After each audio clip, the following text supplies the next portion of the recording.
Oke, assalamualaikum warahmatullahi wabarakatuh. Perkenalkan, nama saya Ahmad Nur Musafa, NIM 23060190071, kelas Tadris IPA C. Di sini saya akan menjelaskan tentang yaitu DNA dan sintesis protein atau ekspresi gen. Kita awali yang pertama yaitu tentang DNA. Apa itu DNA? DNA adalah molekul yang berisi aneka informasi tentang setiap organisme penyusunnya dan diturunkan dari anak ke orang tua. Jadi DNA ada di setiap sel manusia dan berfungsi untuk memberikan instruksi pada tubuh untuk tubuh berkembang dan bereproduksi. Kemudian struktur DNA yaitu DNA terbuat dari molekul dinamakan nukleotida. Setiap nukleotida ini mengandung 3 hal, yaitu molekul fosfat, kemudian molekul gula, kemudian basa nitrogen. Sementara itu basa nitrogen yang ada pada DNA terdiri atas 4 bagian, yaitu adenin, ada sitosin, ada guanin, dan timin. Kemudian nuklida ini akan menyatu dan membentuk 2 rantai panjang yang melengkung dan membentuk struktur yang disebut sebagai spiral ganda atau double helix.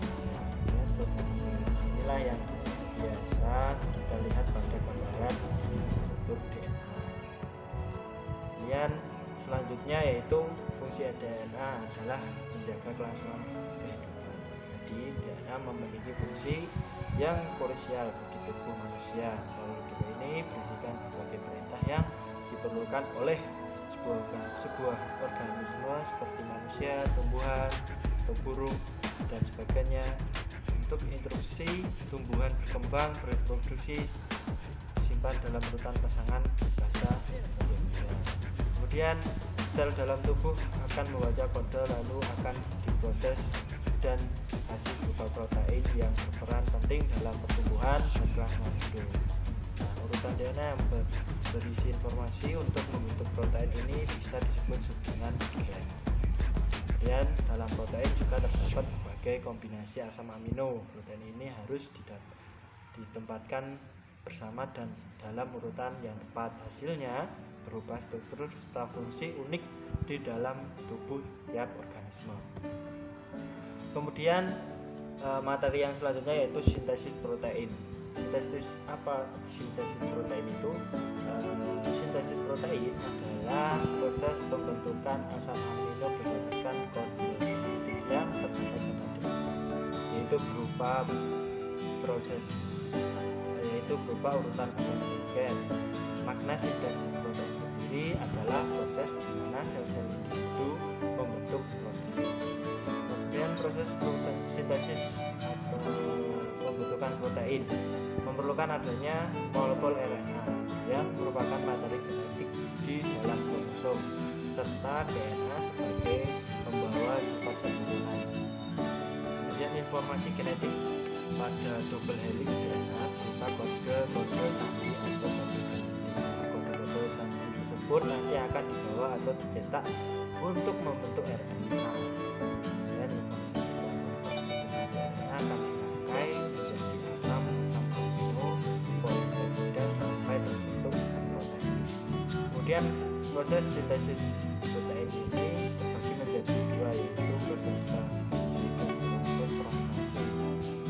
Proses transkripsi adalah penyalinan kode genetik pada DNA yang menghasilkan RNAD.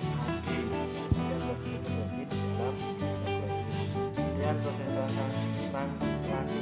Proses translasi adalah pemecahan kode genetik pada RNAD oleh ribosom menghasilkan polipeptida. Sama ya. Jadi prosesnya itu ada inisiasi, elongasi, dan transminasi. Kemudian yang pertama yaitu proses transkripsi. Proses transkripsi adalah proses penyaliran kode-kode genetik yang pada urutan DNA menjadi molekul RNA.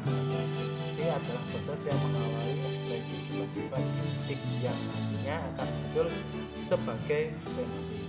Urutan nukleoida pada salah satu untaian molekul DNA digunakan sebagai catatan atau template untuk proses transkripsi. Pada garis besarnya dapat diberikan menjadi 3 kelompok molekul RNA, yaitu mRNA atau messenger RNA, terus tRNA atau transfer RNA, kemudian rRNA yaitu ribosomal RNA. Kemudian molekul RNA dan RNA yang digunakan untuk menyusun ribosom yaitu suatu partikel di dalam sel yang digunakan sebagai tempat sintesis protein. Molekul tRNA dan RNA tidak pernah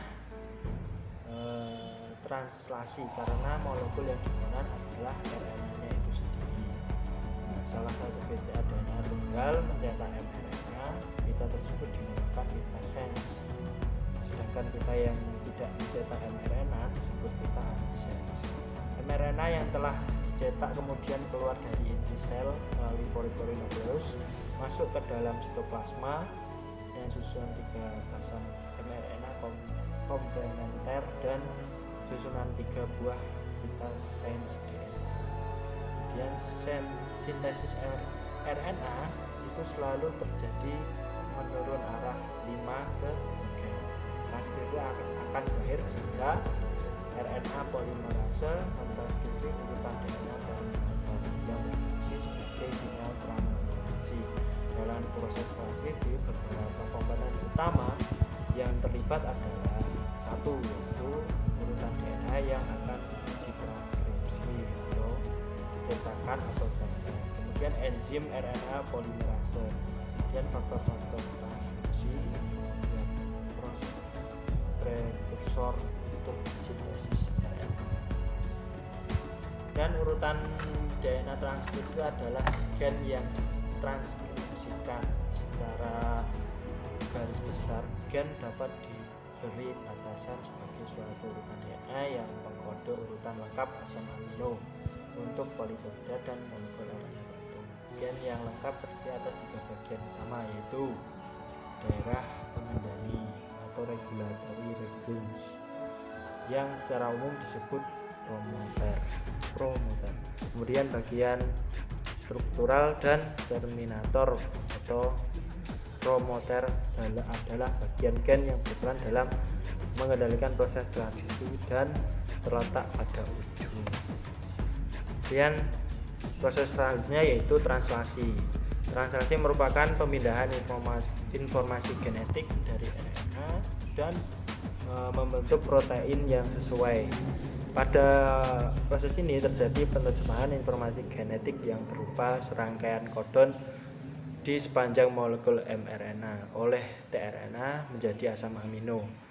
Nah, setiap molekul tRNA mengumpulkan kodon tRNA tertentu dan asam amino tertentu. tRNA akan terus datang membawa asam amino ke ribosom dan menyatukan asam amino sehingga terbentuk polipeptida yang makin panjang. Kemudian setiap molekul tRNA akan dilepas dari ribosom setelah memberikan asam aminonya. Kemudian peristiwa ini berlanjut hingga codon stop atau mencapai ribosom. Codon stop itu berfungsi sebagai sinyal untuk menghentikan translasi. Selanjutnya protein dan ribosom akan pisah dari RNA. Perlu dipahami bahwa hanya molekul mRNA yang ditranslasi, sedangkan rRNA dan tRNA tidak translasi. Molekul mRNA merupakan transkripsi atau salinan urutan DNA yang menyusun suatu gen dalam bentuk ORF atau open reading frame atau kerangka kaca terbuka. Kemudian molekul RNA adalah salah satu molekul penyusun ribosom, yakni organel tempat berlangsungnya sintesis protein. Sedangkan tRNA adalah pembawa asam amino yang akan disambungkan menjadi rantai polipeptida. Kemudian suatu ORF dicirikan oleh satu, yaitu kodon inisiasi translasi, yaitu urutan TG pada DNA dan AUG pada mRNA. Kemudian serangkaian ukuran nukleotida yang menyusun banyak codon. Kemudian codon terminasi translasi yaitu TAA, UAA pada mRNA, TAG, UAG pada mRNA atau TGA, UAG pada mRNA.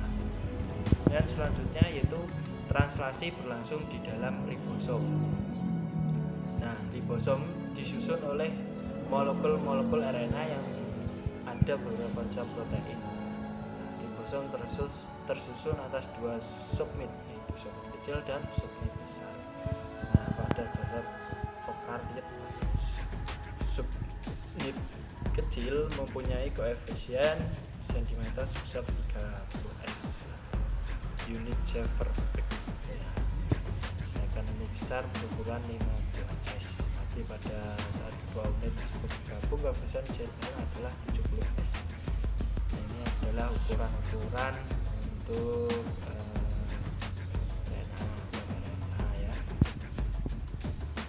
Baik, itu saja yang bisa saya sampaikan tentang sintesis protein tadi. Jadi sintesis protein itu terbagi menjadi dua, yaitu transkripsi dan translasi. Baik, terima kasih materi pada hari ini, semoga bermanfaat, dan apabila ada kekurangan dan kesalahan saya mohon maaf yang sebenarnya. Saya akhiri, wassalamualaikum warahmatullahi wabarakatuh.